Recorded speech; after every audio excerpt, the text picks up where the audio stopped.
अभी देखिएगा, आप सबके चेहरे में उस समय मास्क लगे हुए थे और मेरे सर में बाल नहीं था। लेकिन आज देखो प्रभु ने कितने अच्छे समय में हमें लेकर आया है कि आज सबका सुंदर चेहरा प्रत्यक्ष रूप से मुझे दिख रहा है और मेरे सिर में बाल भी है। Praise the Lord, hallelujah. मैं सचमुच परमेश्वर का इस दिन के लिए धन्यवाद करता हूँ। और इससे पहले कि मैं संदेश में आज के इस विशेष दिन में मैं जाऊँ, एक रीकैप आपको दिखाना चाहेंगे कि आज के दिन तक इस दुख भोग सप्ताह में क्या हुआ।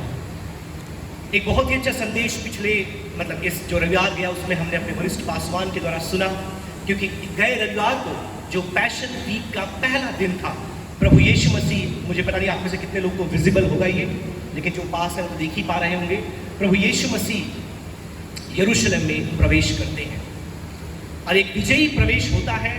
और इसके विषय में काफी ही विस्तृत रीति से परमेश्वर के दास ने हमारे मध्य में संदेश को लेकर के आया और बहुत से पाठ हमने अपने व्यक्तिगत व्यवहारिक जीवन के लिए उसमें से सीखा। उसके पश्चात हम सोमवार के दिन में आते हैं, जो यरूशलेम प्रवेश करने के पश्चात पहला दिन था। और आप पढ़ते हैं परमेश्वर के कलाम में, इसके इर्द गिर्द और बहुत सी घटनाएं हुई, लेकिन मैं केवल उस दिन के सबसे मुख्य घटना की चर्चा यहाँ पर कर रहा हूँ। और भी बहुत कुछ हुआ, लेकिन दूसरे दिन आप देखते हैं सोमवार को प्रभु यीशु मसीह मंदिर में जाता है और मंदिर की सफाई या वहाँ पर जो भी व्यवसाय करने वाले लोग थे, जो परमेश्वर के भवन को डाकुओं का खो बना दिया था, उन्हें वो वहाँ से बाहर निकालता है।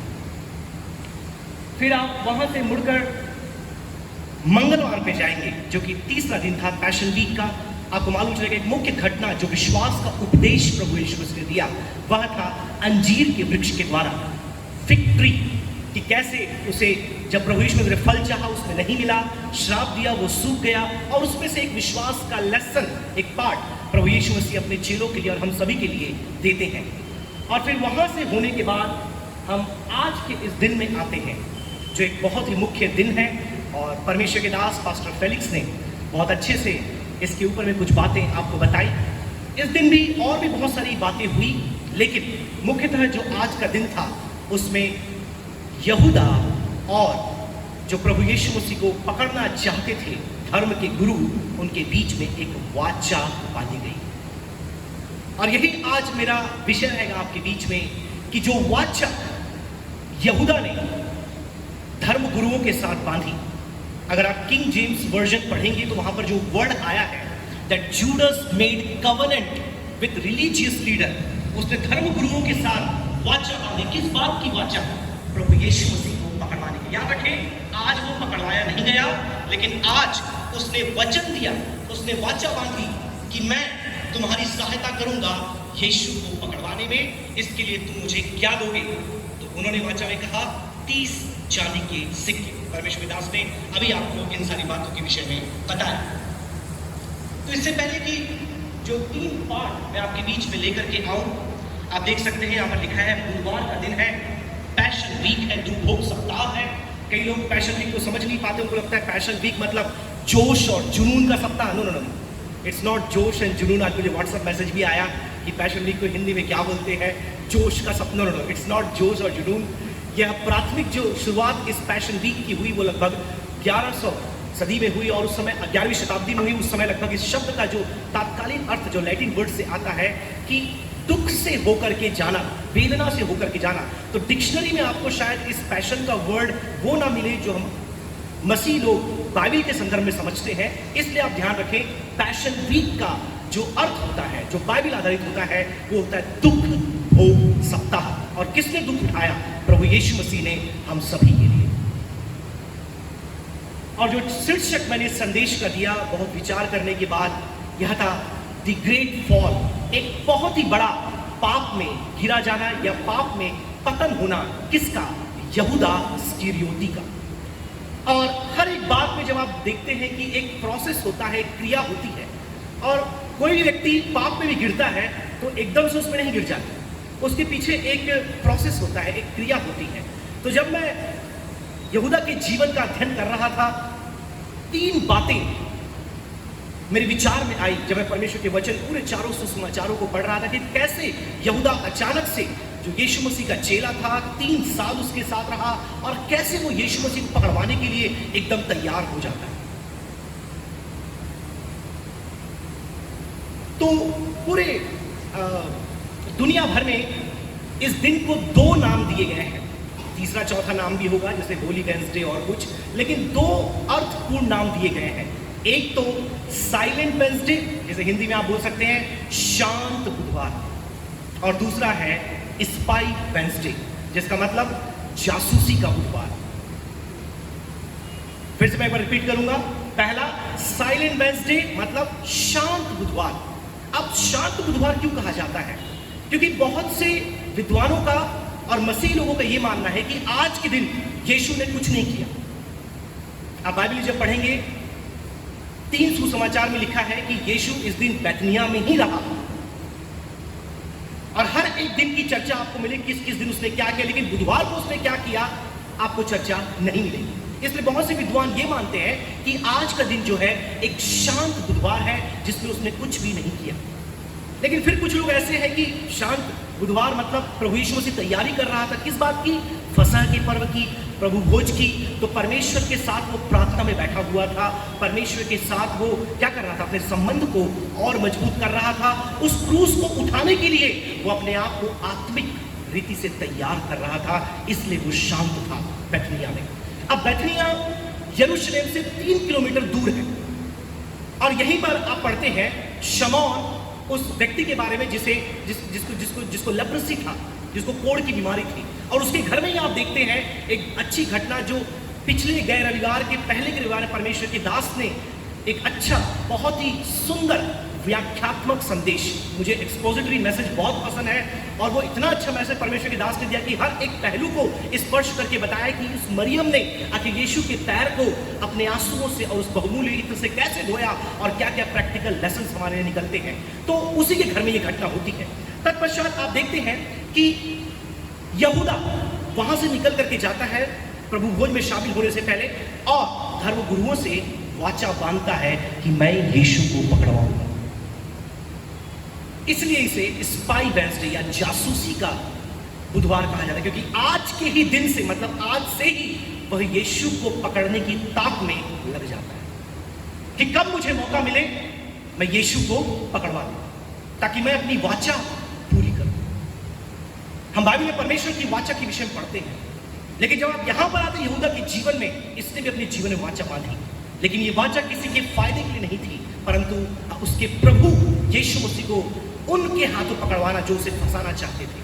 और परमेश्वर दास ने बताया कि कई तरीके से वो उसे पकड़ने की कोशिश की। कई बार बातों में फंसाना चाहा, कई बार कर के ऊपर प्रश्न पूछा, कई बार व्यवस्था के ऊपर प्रश्न पूछा, कई बार सप्तक दिन के ऊपर प्रश्न पूछा, लेकिन उसे पकड़ नहीं पाए।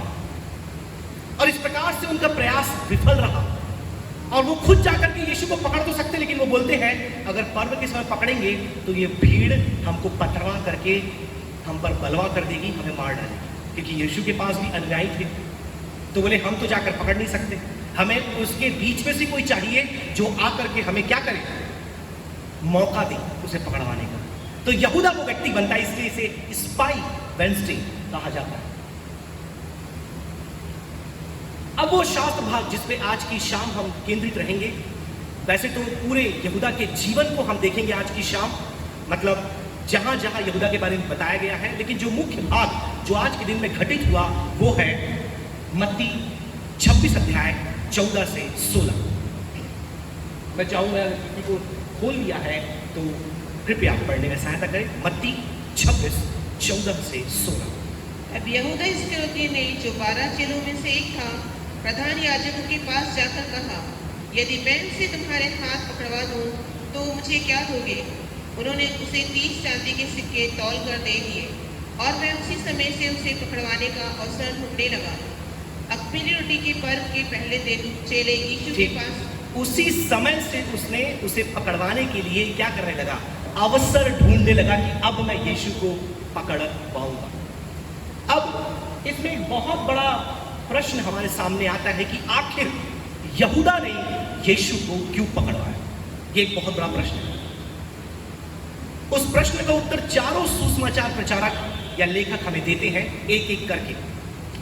सबसे पहले हम मत्ती देखते हैं कि हमें क्या बताता है।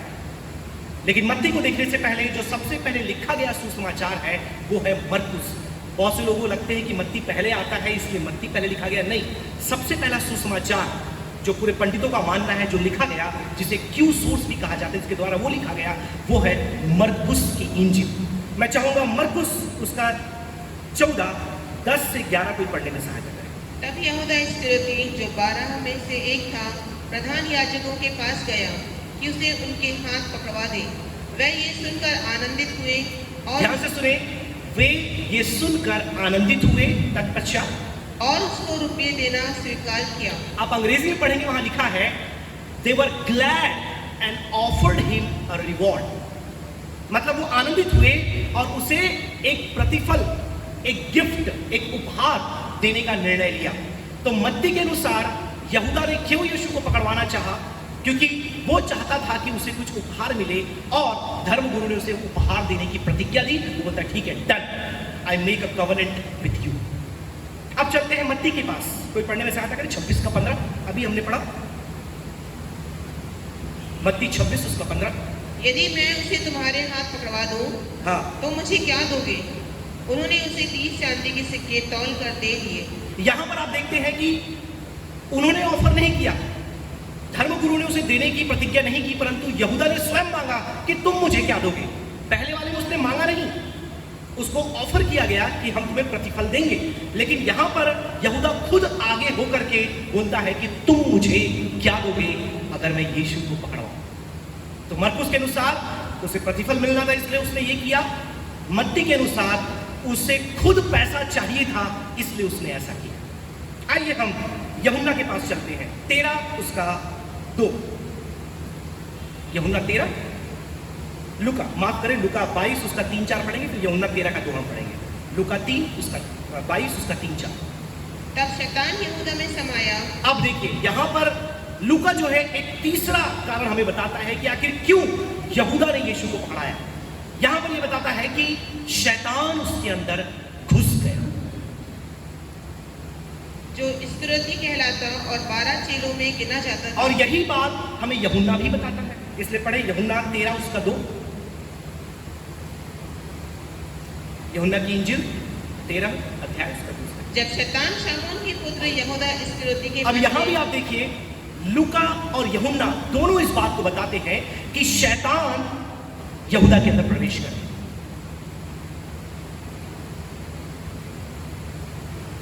लेकिन यूहन्ना एक और बात उसमें जोड़ता है और ये बात बहुत ही दिलचस्प है और इसी बात के आधार पर हम आगे अपने मनन को हम बढ़ाएंगे।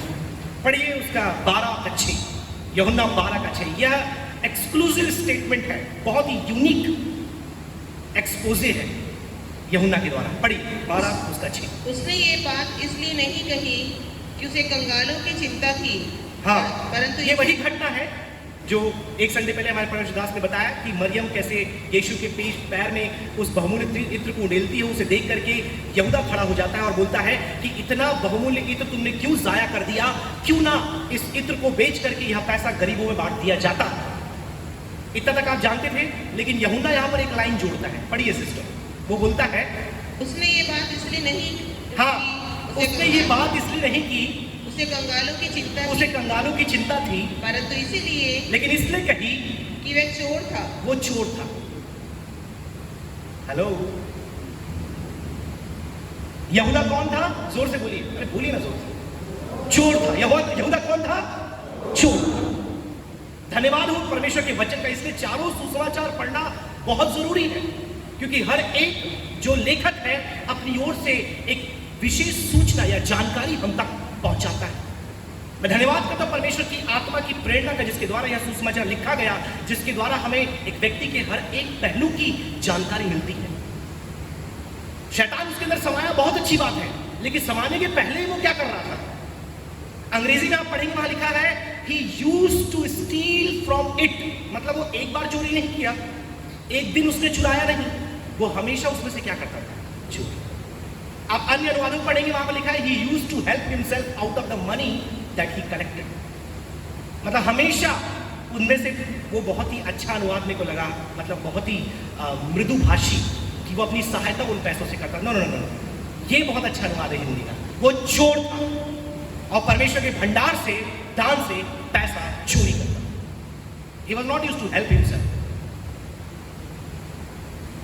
तो जब आप इन चारों दृष्टिकोण को देखते हैं, सब ने अपनी ओर से एक अलग अलग पृष्ठभूमि को, दृष्टिकोण को रखा, आपको मालूम चलता है कि यहूदा अपने आप में यीशु के साथ रहने के बाद भी एक खराई का जीवन व्यतीत नहीं कर रहा। और वहां से हम आगे बढ़ेंगे।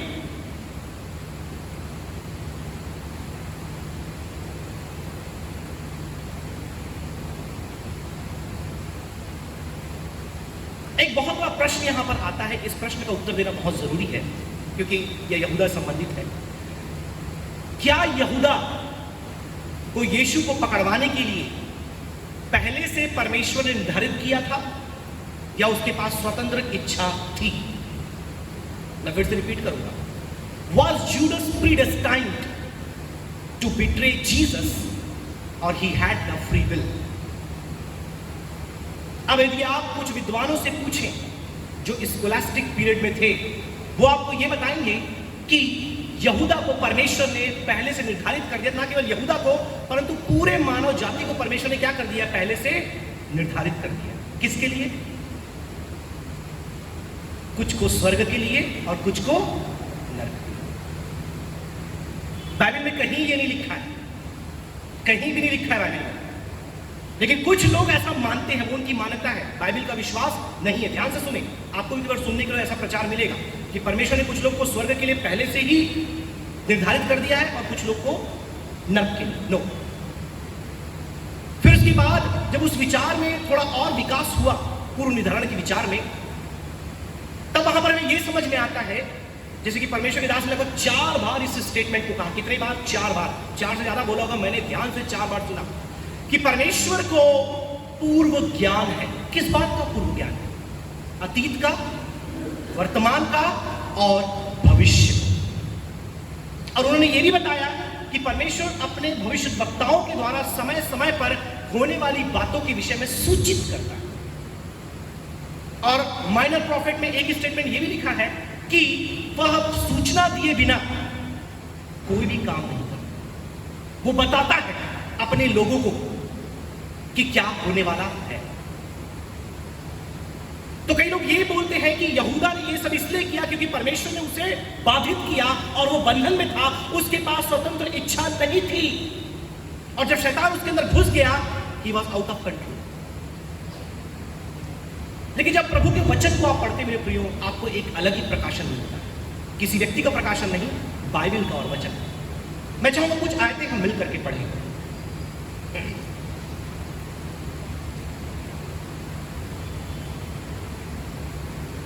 मत्ती 26 उसका 25 पढ़ने में सहायता। तब उसके पकड़वाने वाले यहूदा ने कहा, हे रब्बी, क्या मैं हूं? उसने उससे कहा, तू कह चुका। अब जैसे आप इस वाक्य को पढ़ते हैं, सबसे पहला प्रश्न जो आपके मन में आता है कि यहूदा ने यीशु को रब्बी क्यों कहा?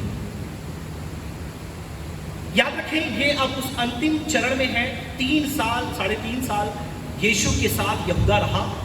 उसने सारे चिन्ह चमत्कार देखे, उसने सारा वो आत्मिक दैवी अनुभव यीशु के साथ किया, और अब भी अंत में वह उसे एक शिक्षक के रूप में देखता है। 3 प्रश्न मैं आपसे पूछूंगा, 3 प्रश्न। मेरा सबसे पहला प्रश्न है, डिड जीसस एक्सेप्ट, माफ करें, did Judas accept Jesus as messiah? क्या यहूदा ने यीशु को मसीहा के रूप में ग्रहण किया? ध्यान से इस प्रश्न, क्या यहूदा ने मसीह यीशु को अपना मसीहा के रूप में ग्रहण किया? जब आप इस आयत को पढ़ते हैं, याद रखें मैं आपको बता रहा हूं कि आखिर कैसे इतना बड़ा पाप यहूदा किया। We are looking at the great fall. उस प्रोसेस को हम देख रहे हैं। इतना बड़ा जघन्य अपराध करने के पहले वो क्या प्रक्रिया थी जिसके कारण यहूदा इस कदम को उठाया? पहला प्रश्न है कि क्या यहूदा ने यीशु को अपना मसीहा माना था? एक और आयत आप पढ़िए, मत्ती 26 का 49 पढ़े। और तुरंत यीशु के पास आकर हाँ। कहा, हे रब्बी, नमस्कार। देखिए, एक ही अध्याय में 2 बार, और केवल मत्ती इस बात को बताता है, वह यीशु को शिक्षक, रब्बी का मतलब उन दिनों में जो शिक्षक होते थे, वचन का ज्ञान देते थे, उन्हें शिक्षकों को रब्बी कहा जाता था। बाकी चीजों ने यीशु को प्रभु कहा, मसीहा कहा, और उसे स्वीकार किया कि तू परमेश्वर का पुत्र है। लेकिन आप यहूदा के जीवन को देखें, उसने कभी भी यीशु को मसीहा करके स्वीकार नहीं किया। ये जो पाप का शुरुआत है वो उसकी सोच से होता है, और बहुत से लोगों का ये मानना है कि यहूदा उन लोगों में से था जो यीशु को एक राजनीतिक अगुवे के रूप में देख रहे थे, आत्मिक अगुवे के रूप में नहीं। जैसे आप सभी को मालूम है, बहुत से यहूदियों ने यीशु को ग्रहण नहीं किया। क्यों नहीं ग्रहण किया? क्योंकि उनको ये लगता था कि जो मसीहा आएगा वो मसीहा एक राजनीतिज्ञ होगा, एक एम्परर होगा, एक राज शासक होगा, जो रोमी साम्राज्य को पलटकर, मारकर, युद्ध कर यहूदियों का शासन इस पृथ्वी पर लेकर आएगा। इसलिए बहुत से सदूसी, फरीसी और अन्य जितने भी यहूदी लोग थे, जो भी उनके सेक्ट थे, एसएनएस, इन लोगों ने उसे ग्रहण मसीहा के रूप में नहीं किया, क्योंकि वो तो ये बोल रहा है कि मैं तो मरूंगा, आई विल डाई। तो ये मरने वाले को मसीहा कौन बनाए? हमको तो ऐसा मसीहा चाहिए जो रोमियों से लड़े, तलवार और चाकू और भाला की हम अपेक्षा कर रहे हैं, रथ और घोड़े की अपेक्षा हम कर रहे हैं। लेकिन यीशु तो खुद बोल रहा है, मैं मर जाऊंगा, मैं जी उठूंगा। भैया, ये कौन सी बात है? यहूदा ने कभी भी यीशु को मसीहा करके स्वीकार नहीं किया। और फिर उसके जब दूसरे स्टेप में हम जाते हैं, दूसरा क्वेश्चन जो वहां पर आता है, यीशु इन 12 चेलों को बुलाता है, लेकिन प्रश्न ये उठता है, यहूदा यीशु के साथ क्यों था? क्या यहूदा यीशु के साथ पैसों के लिए था? Was Judas remain with Jesus for money? अब ये प्रश्न मैं क्यों कर रहा हूं? यूहन्ना 12 उसका 5 और 6 पढ़े। ये इत्र 300 दिनार में बेचकर कंगालों को क्यों ना दिया गया? उसने ये बात इसलिए नहीं कही कि उसे कंगालों की चिंता थी, परंतु इसलिए कि वे चोर था और उसके पास उनकी थैली रहती थी और उसमें जो कुछ डाला जाता था, उसके पास उनकी थैली रहती थी। मतलब जो ऑफरिंग कलेक्ट, जो दान कलेक्ट किया जाता था, ये किसके पास रहता था? यहूदा के पास। वचन में साफ साफ लिखा है, और वो उसमें से पैसा अपने लिए निकालता था, चोरी करता था। बाइबल में साफ साफ लिखा है। तो दूसरा प्रश्न आज हमारे सामने उठकर आता है कि क्या यहूदा यीशु के साथ पैसों के लिए था? विचार करिए, इन सारे प्रश्नों से हमारे लिए 3 पाठ प्रभु के वचन से आज हम लेने जा रहे हैं।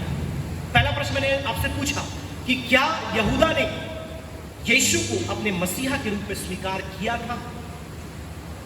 क्या यहूदा यीशु के साथ पैसों के लिए था? और तीसरा और अंतिम,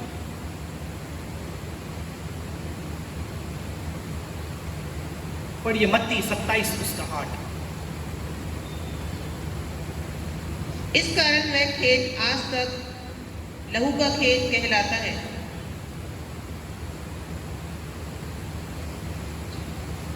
मत्ती 26 का 25 भी पढ़ दे। तब उसके पकड़वाने वाले यहूदा ने कहा, हे रब्बी, क्या मैं हूँ? उसने कहा, तू कह चुका। तीसरी बात यहां पर हमारे प्रश्न जो हमारे सामने उठकर आती है कि क्या यहूदा ने अपने पाप का अंगीकार किया? पाप सबसे हो जाता है, अच्छे अच्छे बड़े बड़े लोगों से पाप हो जाता है। और सबसे बड़ा एग्जाम्पल बाइबल में आप देखते हैं, जो परमेश्वर का सबसे प्रिय और चहेता था दाऊद, उससे भी पाप किया। वो बड़ा पॉइंट यहां पर नहीं है। बड़ा पॉइंट यहां पर है कि क्या उसने कन्फेस या अंगीकार किया। मेरे प्रियो, मेरे पास केवल 5 मिनट है, 10 मिनट है मेरे पास। Thank you sir. मैं आपके बीच में ये 3 पाठ लेकर के आना चाहूंगा। हम सभी प्रभु यीशु मसीह के साथ 3 साल से कम 3 साल से अधिक समय से हैं, क्योंकि बाइबल का जो स्टूडेंट है वो 3+ ईयर से है और प्रिय विश्वासियों को हम बहुत से दिनों से देख रहे हैं। तो मैं ऐसा अज्यूम करता हूं, मानता हूं कि हम 3 साल से ज्यादा यीशु के साथ हैं। प्रश्न हमारे सामने ये आता है, are we with the lord and have accepted him as a messiah? क्या हम यीशु को मसीहा के रूप में स्वीकार किया या केवल हम उसे एक शिक्षक, धर्मगुरु, दर्शन शास्त्री के रूप में देखते हैं? क्योंकि मसीहा के रूप में स्वीकार करना उसे अपना सर्वोच्च बनाना होता है। और वहां पर जो वर्ड आप देखेंगे, जो दूसरे चेलों ने बुलाया लॉर्ड, द ग्रीक वर्ड जो यूज हुआ है वो कुरियोस हुआ है। कुरियोस का मतलब कि मेरे जीवन का सर्वोच्च अधिकार, आधिपत्य मेरा नहीं है, ये तेरा है, जिसे मैंने वो टाइटल दे दिया। और यही टाइटल भारत में आपको पता है, हमारी महिलाएं प्राचीन समय अपने पति को स्वामी बोलती थी, वो क्वाइट क्लोज, कुरियोस एंड स्वामी।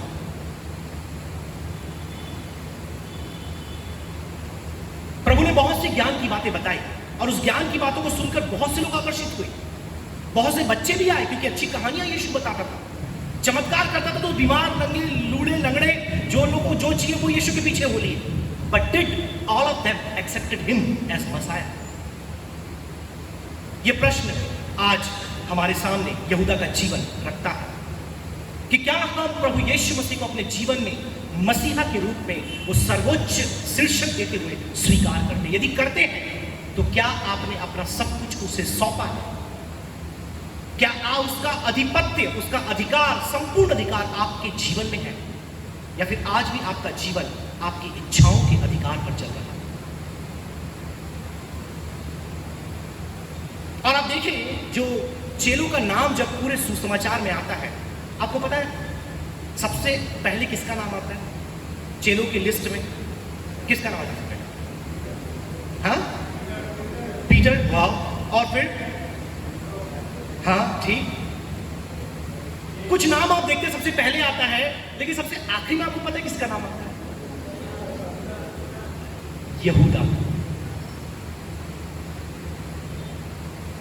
मेरे प्रियो, ये हमें इस बात को बताता है कि कितना गहन रिश्ता, संबंध इस व्यक्ति का यीशु के साथ था। उस रिश्ते में वो सबसे आखिरी में था, क्योंकि उसे मालूम था कि ये मेरा मसीहा नहीं है। वो उसको गुरु के रूप में देख रहा था, वो उसे शिक्षक के रूप में देख रहा था। लेकिन मेरे प्रियो, आज परमेश्वर हमसे ये प्रश्न कर रहा है, क्या हमने अपना सब कुछ उस मसीहा को सौंपा है, या हम भी अपनी कल्पनाओं को पूरा करने वाले के रूप में उसे देखते हैं? क्योंकि कल्पना क्या थी यहूदियों की, कि हमें एक पॉलिटिकल किंगडम, एक साम्राज्य चाहिए राजनीतिक, जो ये मसीहा स्थापित करेगा। अगर नहीं करेगा, we don't want this messiah. मेरे प्रियो, आइए हम उसे अपने मसीहा के रूप में एक बार फिर से रीइवैल्यूएट, पुनः अवलोकन करें अपने जीवन को, और उसके मसीहापन के उस अधिकार के अंदर अपने आप को समर्पित करें। यदि आपको उस ग्रेट फॉल से बचना है तो याद रखें, we are talking about the process of a great fall. फिर आप देखते हैं, दूसरा पॉइंट मैंने आपको बताया कि यहूदा यीशु के साथ क्यों था। हम में से बहुत से लोग यीशु के साथ हैं, कलीसिया भी आते हैं, संगति भी करते हैं, वचन भी सुनते हैं, ऑनलाइन सर्विस अटेंड करते हैं, सब कुछ हम कर रहे हैं। यहूदा भी सब कुछ कर रहा था। वो भी जब चमत्कार होता था जोर से हालेलुया भी बोलता होगा, प्रेज द लॉर्ड भी बोलता होगा, ताली भी बजाता होगा, और जब जय के नारे जब यीशु ने प्रवेश किया तो गाना भी शायद गाया। बहुत कुछ यहूदा ने किया हो, जैसे हम सभी करते हैं। लेकिन प्रश्न ये उठता है कि आखिर वो क्यों यीशु के साथ? बाइबल में साफ साफ लिखा है, वह भौतिक बात के लिए या पैसों के लिए यीशु के साथ। आज बहुत से लोग यीशु के पास आते हैं, यहां तक कि जब यीशु इस पृथ्वी पर था, सेवा कर रहा था, बड़ी की बड़ी भीड़ उसके पीछे थी, लेकिन जब उसे क्रूस पे चढ़ाया गया, कौन था उसके साथ? कुछ महिलाएं, एक आध चेला, उसकी बात में उसने इनकार कर दिया। प्रश्न हमारे सामने यह आता है कि मैं यीशु के साथ क्यों? क्या मैं यीशु के साथ अपनी चंगाई के लिए हूं, धन के लिए हूं, पैसे के लिए हूं, अपने ड्रीम्स, स्वप्न पूरे करने के लिए हूं, आप पूरी उसके आर्थिक बातों को प्राप्त करने के लिए हूं, मांगने के लिए हूं, या फिर मैं यीशु के साथ। आप मुझे बताइए यीशु को क्यों बुलाया, यीशु ने इन चेलों को क्यों बुलाया? दो कारण थे। एक, उसे मसीहा उद्धारक के रूप में स्वीकार करें, दूसरा उसके राज्य का प्रचार करें। To accept him as a messiah and to preach the kingdom of good news. आज परमेश्वर हम सबको इसलिए बुलाता है। क्या हमने मसीहा के रूप में स्वीकार किया और क्या हम उसके राज्य का प्रचार कर रहे हैं अपने जीवन के द्वारा, अपने शब्दों के द्वारा, सारी बातों के द्वारा? और तीसरा प्रश्न मेरे प्रियो, जो बहुत ही रेलेवेंट है, बहुत ही समय संगत है हमारे लिए, कि आखिर क्यों हम जब पाप या गुनाह करते हैं, क्या हम परमेश्वर के सामने उसका अंगीकार करते हैं? मैं स्ट्रांगली बिलीव करता हूं कि यह स्वतंत्र इच्छा थी यहूदा की, जिसके द्वारा उसने इस पाप को किया। यह अपनी इच्छा के कारण उसने इस पाप को किया, क्योंकि वह पाप पहली बार नहीं कर रहा था, वो पाप करते आ रहा था। हेलो, वह चोरी करते आ रहा था, वह धोखा देते आ रहा था। अभी एक आयत सिस्टर ने पढ़ा, जब प्रभु के मेज के समय वो पूछता है, तुम में से एक मुझे पकड़वाने वाला है, तो सबसे पहले कौन पूछता है पता है? प्रभु वो कौन है? क्या मैं हूं? कौन पूछता है? यहूदा। मैंने बोला तुम में से एक मुझे पकड़वाने वाला है, मैं नाम नहीं बताया, लेकिन जो पकड़वाने वाला है वही बोलता है, क्या प्रभु मैं हूं वो? मतलब कितना हिपोक्रेटिकल, डुप्लिसिटस लाइफस्टाइल उस व्यक्ति का था। अभी कुछ घंटे पहले ही वो वाचा बांध के आया है कि मैं यीशु को पकड़वाऊंगा, और अभी क्या पूछा है सबके सामने? एक दोहरा जीवन। क्या वो मैं हूं प्रभु? तो और कौन है भाई? और कौन है? तू नहीं है तो और कौन है? यीशु बोलता है तूने सच कहा। तब भूत घुस गया उसके अंदर, शैतान घुस गया उसके अंदर। लेकिन क्या शैतान घुसने के पहले उसने पाप नहीं किया? इसमें बोलो शैतान को अवसर किसने दिया? हेलो, कई लोग बोलते हैं शैतान घुसा इसलिए, उसने ऐसा किया, उसके हाथ में कोई नियंत्रण नहीं था। लेकिन शैतान को घुसने का अवसर किसने दिया? स्वयं यहूदा ने, क्योंकि वो पाप, झूठ और चोरी का जीवन लंबे समय से जीता है। मेरे प्रियो, हम सबसे गलतियां और पाप और गुनाह होते हैं, और अगर आप बोलते हैं नहीं, तो आप दुनिया के सबसे बड़े झूठे, वचन के अनुसार, मेरे अनुसार। लेकिन प्रश्न ये उठता है, डू वी कन्फेस? क्या हम अपने पाप को यीशु के चरणों में लाकर अंगीकार करके माफी मांगते हैं? और आपको लगता है कि यहूदा ने पाप नहीं माना? उसने माना। पढ़िए 26:25 मत्ती। तब उसके पकड़वाने वाले यहूदा ने कहा, माफ करें 27:4 पढ़ते। और कहा, हाँ, मैंने निर्दोष को घात करने के लिए पकड़वाया है। ये कौन बोल रहा है? शैतान नहीं बोल रहा, यहूदा बोल रहा है। उसे दुख हुआ, उसने विलाप किया, उसने पैसे जाकर वापस फेंक दिए और आत्महत्या करने के लिए फांसी लगा लिया, और शरीर उसका सड़ गया, गिर गया, फूट गया, अतड़ियां बाहर आ गई और वो मर गया। क्योंकि जो पवित्र आत्मा है और हमारा विवेक है हमें नहीं छोड़ता मेरे प्रियो। लेकिन एक काम जो उसने नहीं किया वो था यीशु के पास जाकर माफी मांगना। और मैं पूरे विश्वास के साथ इस बात को मानता हूं कि अगर वो यीशु के पास जाकर माफी मांगता, यीशु उसको पूर्णतः माफी दे देता। Hallelujah, praise the Lord. क्योंकि जब वो पतरस को माफी दे सकता है, उसके कुछ घंटे बाद पतरस ने भी यीशु का इनकार किया, उसने माफी मांगा, यीशु ने उसको माफ किया। लेकिन इसने गलती की, शोक मनाया और आत्महत्या की। आज बहुत से लोग इस शोक में, इस गिल्ट में जी रहे हैं, वो यीशु के पास नहीं जा रहे हैं माफी मांगने के लिए। एक अंतिम आयत और मैं संदेश समाप्त। 2 कुरिन्थियों 7:10।